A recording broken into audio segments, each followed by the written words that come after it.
Guido Gómez Mazara, tú puedes presentarlo como simplemente Guido Gómez Mazara, o como es consultor jurídico del Poder Ejecutivo, o como aspirante a la Secretaría General. ¿Eh? ¿Cómo tú estás, Guido? Gracias por la invitación, que es lo más importante. Hay gente que se pusieron cosas. No, es verdad. Primero, gracias por la invitación. Siempre es un placer estar aquí compartiendo contigo. Yo pienso que la mejor forma de presentarme es siendo amigo tuyo. Sí. Bueno, ya ustedes están viendo a Guido estrenando un nuevo look de cuerpo, ¿verdad? Ha rebajado bastante, de verdad que te ve muy bien. Guido, aquí estuvo recientemente el general Soto Jiménez. José Miguel. Y nos narraba los acontecimientos que acaecieron en la reunión, parte de la reunión. No se dijo muchas cosas ahí porque su papel no era ese. Pero luego se fueron colando informaciones a través de otros agentes de la situación que está imperando al interno del PRD y de la posibilidad de ya la unión entre Miguel y Hipólito Mejía. Y se han mencionado algunos nombres. Se hablaba en principio de José Joaquín Puello a la presidencia del Partido Revolucionario Dominicano y casi como una especie de viga de Guido Gómez Mazara a la Secretaría General. Y yo hice un análisis esta misma semana con respecto al caso Guido Gómez Mazara y la posición de la Secretaría General. Y era porque Guido Gómez Mazara, en la encuesta que yo he visto, salía con un 75-78%, lo que indicaba que Guido era como una especie del secretario general obligado, para mucha gente obligado. Posteriormente a eso, José Joaquín Puello dice que no va a aspirar en ninguna posición y que no va a aceptar la presidencia después que Manuel Esquia Guerrero dijera lo que dijo. Entonces se mencionó otra persona, que el doctor Iglesias, que es una persona que estuvo dirigiendo el equipo médico de Hipólito Mejía en la campaña y que Miguel Vargas no lo ve con desafecto tampoco.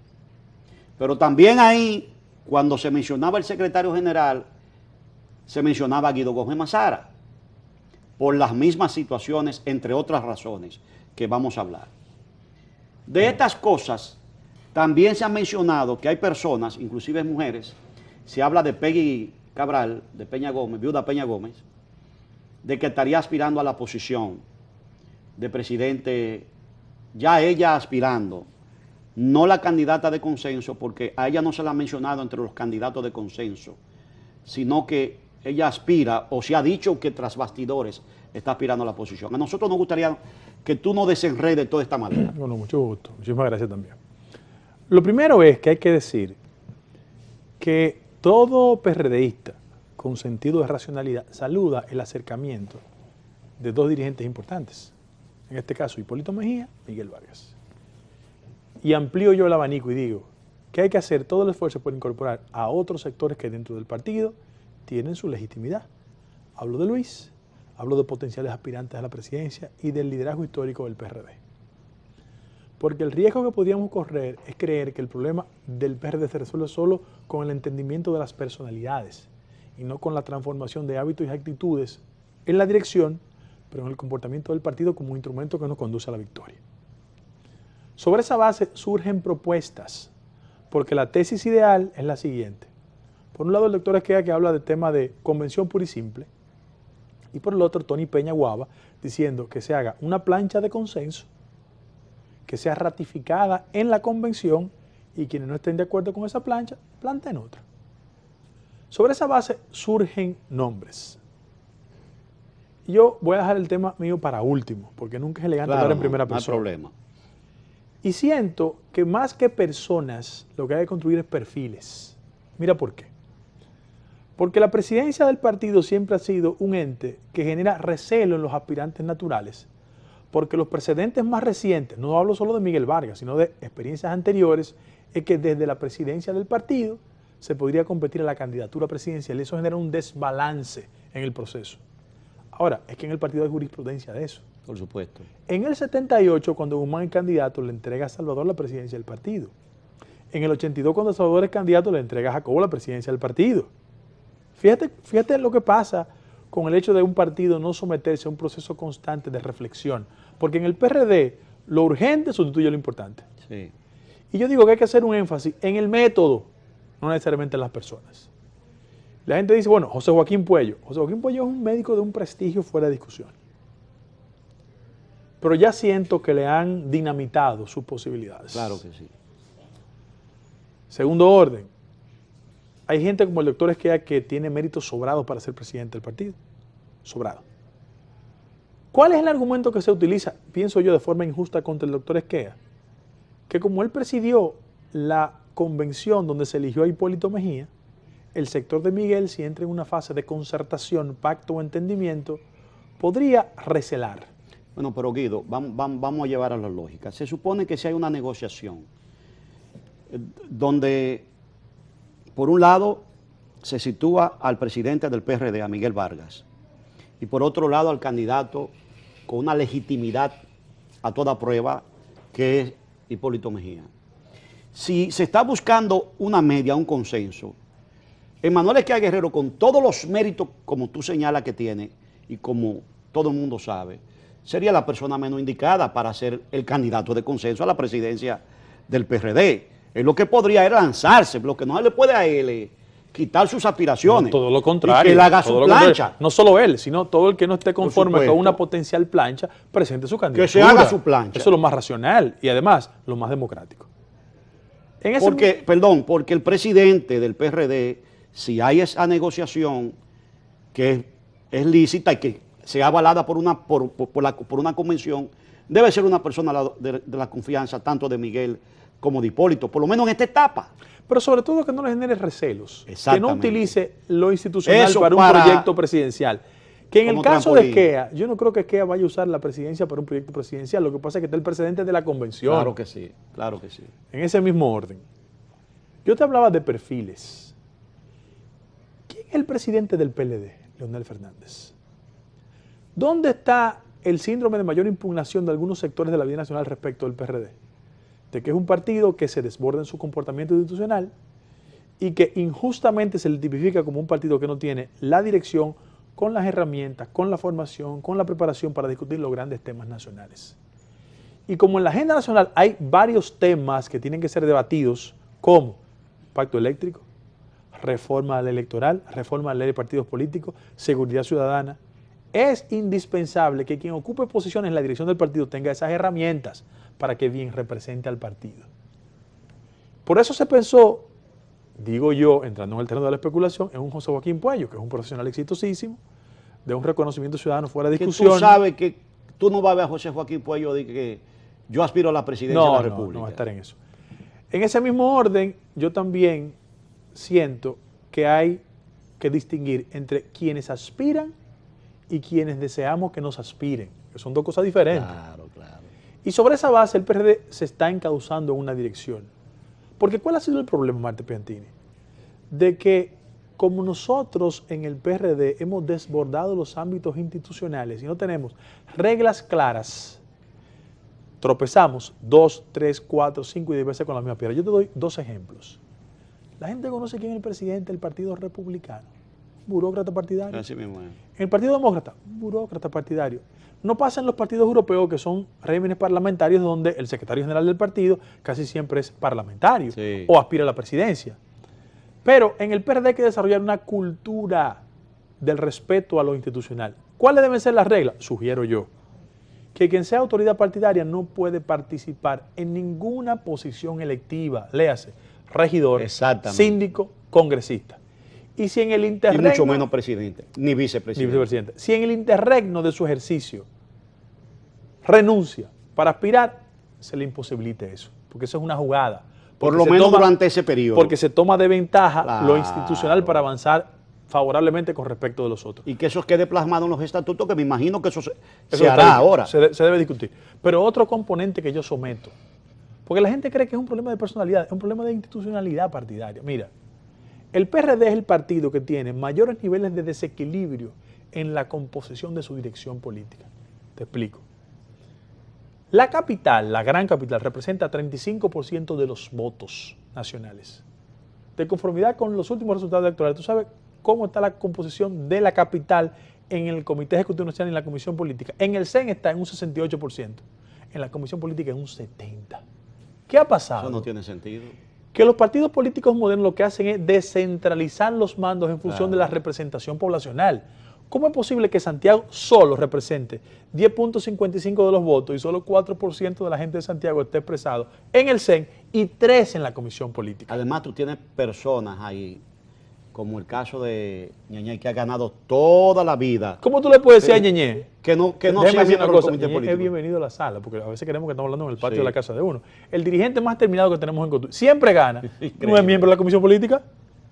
No tiene Y tú sentido. dices, pero ¿cómo es posible? Tú te Aún vas- con todo lo que le ha pasado a él. Pero tú te vas a la línea y dices, mira, entre Mao, Santiago Rodríguez, Dajabón y Montecristi tenemos el 5% de los votos. ¿Tú sabes qué porcentaje de los dirigentes de allá están en la Comisión Política en el CEN? 2%. Tú dices, ¿cómo es posible que Bernardo Alemán, que no pierde nunca, no tenga un mando en el PRD? Entonces, ese es el esfuerzo de equilibrio para decirle a la sociedad que al margen del peso específico de esos liderazgos y de quien sea autoridad partidaria, hay una voluntad de hacer un partido mucho más ajustado al siglo XXI. Otro ejemplo, porque yo pienso que los ejemplos ilustran mucho. Sí. Mira, el partido recibe casi 18 millones de pesos mensuales. Casi 18 millones de pesos mensuales. Si tú tomas el 50% de eso, te hacen más o menos 108 millones de pesos. Si tú distribuyes el 50% de los fondos que recibe el partido en época de no elecciones, tú te darás cuenta que hay recursos suficientes para distribuirlos en la dirección de los partidos en todas las provincias y el PRD actuar como una entidad racional, donde existan recursos para alquilar locales. ¿Cómo es posible que en el siglo XXI la Escuela de Formación Política en el PRD esté cerrada? Tenemos 10 años con la Escuela de Formación Política cerrada. Y ese culto al pragmatismo ha generado la siguiente sensación. Hubo momentos en el PRD que fuimos capaces de preferir a Héctor Rafael Peguero Méndez y no a Winton Arnaud. Entonces, estamos exhibiendo a la sociedad que el pragmatismo sustituye la calidad, cuando cada día más lo que demanda la ciudadanía es el comportamiento de dirigentes políticos que tengan vocación de servicio, pero que tengan formación, preparación y adiestramiento. El problema fundamental es que Hipólito Miguel Luis se junten, sí, pero que tiene que esa fuerza que ellos representan hacerse acompañar de un pliego de reforma dentro del partido para que la sociedad nos perciba como un partido mucho más inteligente. Mire una cosa. Desde el año 2008, reitero esta frase, en el PRD, lo urgente sustituye lo importante, lamentablemente. Mira, desde el año 2008, las concertaciones políticas determinan el triunfo electoral. En el 2008, cuando Miguel compitió contra Leonel Fernández, el PRD como partido sacó 1.7% de votos más que el PLD. ¿Dónde obtuvo el PLD el otro 13%? En las concertaciones, en las alianzas políticas. Replicaron el fenómeno en las elecciones recientes del 2012. ¿De dónde era Luis el Gallo? Sí. ¿De dónde era Wessing Chávez? ¿De dónde era José Frank? ¿De dónde era González Espinosa? Salvo el partido de Vincho eran gente que Castillo. habían apoyado en el 2000 a Hipólito Mejía. Porque el PRD inauguró una modalidad política en el año 1974 que se llamó Acuerdo de Santiago, Sí. y que el genio político de Peña Gómez demostró que no solo con las fuerzas del partido se ganan, que hay que buscar sectores más Sobre allá todo- de las fronteras sobre todo partidarias. en un país tan clientelar como este. No, pero además otro elemento. Y es que el legítimo proceso de insatisfacción que tiene la ciudadanía con la clase política tradicional te crea otro fenómeno. Y es que aquí hay un liderazgo social, religioso, que en sus demarcaciones tiene más respetabilidad que el 90% de dirigentes.